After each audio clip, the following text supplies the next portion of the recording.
Chapter 19. Dr. Nikidik's Famous Wishing Pills.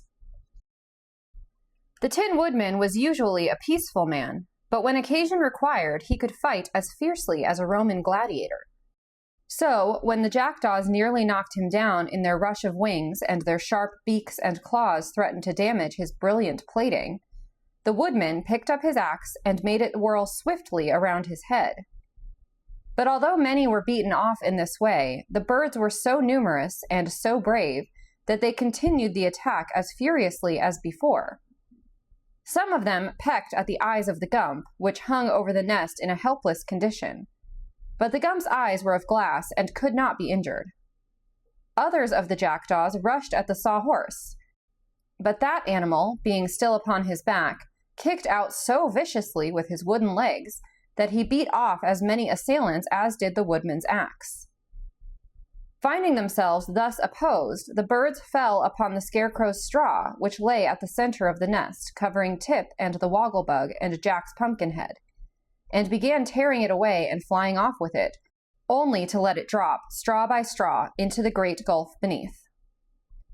The scarecrow's head, noting with dismay this wanton destruction of his interior, cried to the Tin Woodman to save him. And that good friend responded with renewed energy.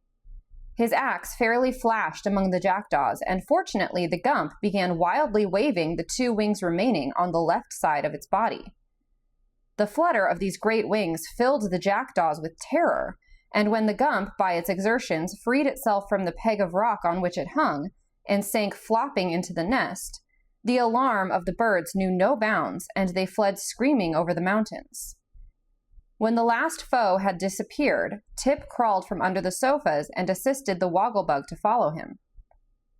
"We are saved!" shouted the boy delightedly. "We are indeed!" responded the educated insect, fairly hugging the stiff head of the gump in his joy. "And we owe it all to the flopping of the thing and the good axe of the woodman." "If I am saved, get me out of here," called Jack, whose head was still beneath the sofas, and Tip managed to roll the pumpkin out and place it upon its neck again. He also set the sawhorse upright and said to it, "We owe you many thanks for the gallant fight you made." "I really think we have escaped very nicely," remarked the Tin Woodman in a tone of pride. "Not so!" exclaimed a hollow voice. At this, they all turned in surprise to look at the scarecrow's head, which lay at the back of the nest. "I am completely ruined," declared the scarecrow as he noted their astonishment. "For where is the straw that stuffs my body?" The awful question startled them all. They gazed around the nest with horror, for not a vestige of straw remained. The jackdaws had stolen it to the last wisp and flung it all into the chasm that yawned for hundreds of feet beneath the nest. "My poor, poor friend," said the Tin Woodman, taking up the scarecrow's head and caressing it tenderly. "Whoever could imagine you would come to this untimely end?" "I did it to save my friends," returned the head, "and I am glad that I perished in so noble and unselfish a manner." "But why are you all so despondent?" inquired the wogglebug. "The scarecrow's clothing is still safe." "Yes," answered the Tin Woodman, "but our friend's clothes are useless without stuffing." "Why not stuff him with money?" asked Tip. "Money?" they all cried in an amazed chorus. "To be sure," said the boy. "In the bottom of the nest are thousands of dollar bills and $2 bills and $5 bills and 10s and 20s and 50s. There are enough of them to stuff a dozen scarecrows. Why not use the money?" The Tin Woodman began to turn over the rubbish with the handle of his axe, and sure enough, what they had first thought was only worthless papers were found to be all bills of various denominations, which the mischievous jackdaws had for years been engaged in stealing from the villages and cities they visited. There was an immense fortune lying in that inaccessible nest, and Tip's suggestion was, with the scarecrow's consent, quickly acted upon. They selected all the newest and cleanest bills and assorted them into various piles. The Scarecrow's left leg and boot were stuffed with $5 bills. His right leg was stuffed with $10 bills, and his body so closely filled with 50s, 100s, and 1000s that he could scarcely button his jacket with comfort. "You are now," said the Wogglebug impressively when the task had been completed, "the most valuable member of our party, and as you are among faithful friends, there is little danger of your being spent." "Thank you," returned the Scarecrow gratefully. "I feel like a new man, and although at first glance I might be mistaken for a safety deposit vault, I beg you to remember that my brains are still composed of the same old material. And these are the possessions that have always made me a person to be depended upon in an emergency." "Well, the emergency is here," observed Tip, "and unless your brains can help us out of it, we shall be compelled to pass the remainder of our lives in this nest." "How about these wishing pills?" inquired the Scarecrow, taking the box from his jacket pocket. "Can't we use them to escape?" "Not unless we can count 17 by twos," answered the Tin Woodman. "But our friend the Wogglebug claims to be highly educated, so he ought easily to figure out how that can be done." "It isn't a question of education," returned the insect. "It's merely a question of mathematics. I've seen the professor work lots of sums on the blackboard, and he claimed anything could be done with X's and Y's and A's and such things by mixing them up with plenty of pluses and minuses and equals and so forth. But he never said anything, so far as I can remember, about counting up to odd numbers of 17 by the even numbers of twos." "Stop, stop," cried the Pumpkinhead. "You're making my head ache."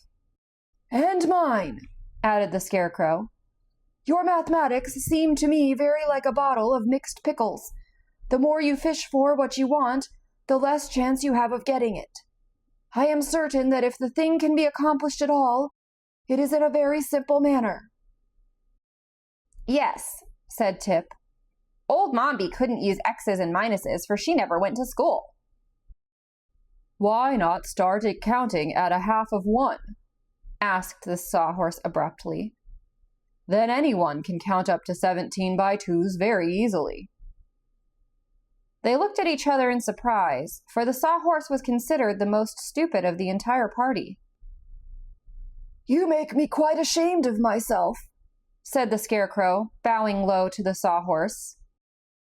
"Nevertheless, the creature is right," declared the Wogglebug. "For twice 1/2 is 1, and if you get to 1, it is easy to count from 1 up to 17 by twos." "I wonder I didn't think of that myself," said the Pumpkinhead. "I don't," returned the Scarecrow. "You're no wiser than the rest of us, are you? But let us make a wish at once. Who will swallow the first pill?" "Suppose you do it," suggested Tip. "I can't," said the Scarecrow. "Why not? You've a mouth, haven't you?" asked the boy. "Yes, but my mouth is painted on, and there's no swallow connected with it," answered the Scarecrow. "In fact," he continued, looking from one to another critically, "I believe the boy and the Wogglebug are the only ones in our party that are able to swallow." Observing the truth of this remark, Tip said, "Then I will undertake to make the first wish. Give me one of the silver pills." This the Scarecrow tried to do, but his padded gloves were too clumsy to clutch so small an object, and he held the box towards the boy, while Tip selected one of the pills and swallowed it. "Count!" cried the Scarecrow. 1/2, 1, 3, 5, 7, 9, 11, counted Tip. 13, 15, 17. "Now wish," said the Tin Woodman anxiously. But just then the boy began to suffer such fearful pains that he became alarmed. "The pill has poisoned me," he gasped. Oh, ouch! Murder! Fire! Oh!" And here he rolled upon the bottom of the nest in such contortions that he frightened them all. "What can we do for you? Speak, I beg!" entreated the Tin Woodman, tears of sympathy running down his nickel cheeks. I don't know, answered Tip. Oh, I wish I'd never swallowed that pill. Then at once the pain stopped, and the boy rose to his feet again and found the Scarecrow looking with amazement at the end of the pepper box. What's happened? Asked the boy, a little ashamed of his recent exhibition. Why, the 3 pills are in the box again, said the Scarecrow. Of course they are, the Wogglebug declared.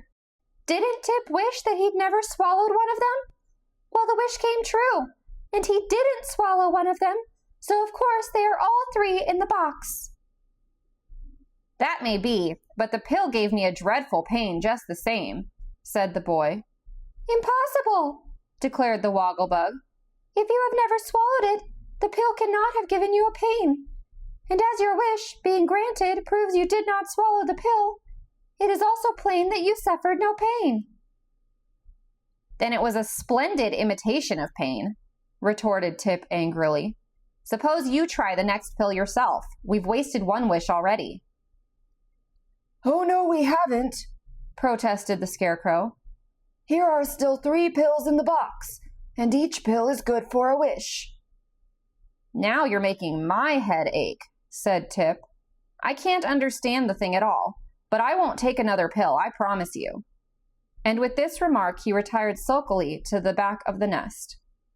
Well, said the Wogglebug, it remains for me to save us in my most highly magnified and thoroughly educated manner, for I seem to be the only one able and willing to make a wish. Let me have one of the pills.